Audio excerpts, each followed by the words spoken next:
Now that our leaves are dry, if you need to go back in with a Sharpie over the black lines like I did, you can if you want to make them darker and thicker.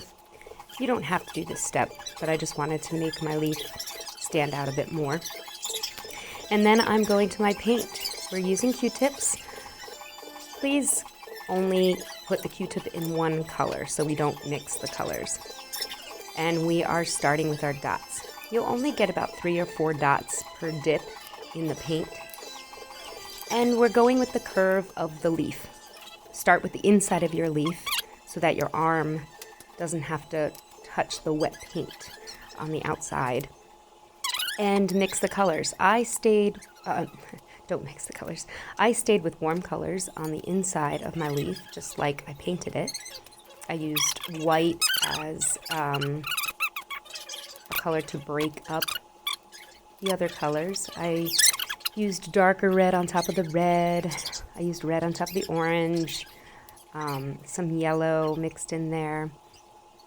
But I went with the curve of the leaves and stayed inside the leaf shape.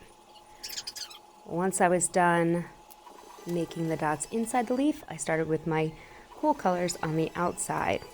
And I followed again the curve of the leaf. I'm not going on the black lines of the leaves. I'm just following around the outside. And I'm not smushing my dots together. I'm leaving space between them. You can leave the Q-tips in the paint so that if someone else needs that color. I chose to use white as a pattern. So I did my blue dots, then I went to white, and then I went back to, then I went to green, and I went back to white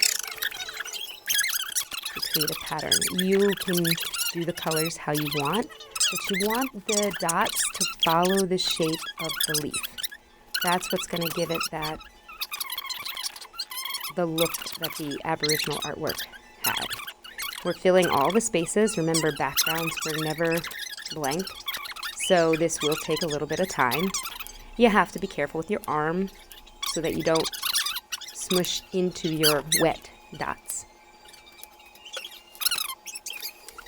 And keep going until your page is completely filled. And I think I finished that with blue. And obviously, this is very fast. This took me about 20 minutes to do the entire leaf. So I sped this video up quite a bit so that it could be under 3 minutes for you to watch. And there we go. We're pretty much finished. And we let it dry, and our beautiful Aboriginal leaves are complete.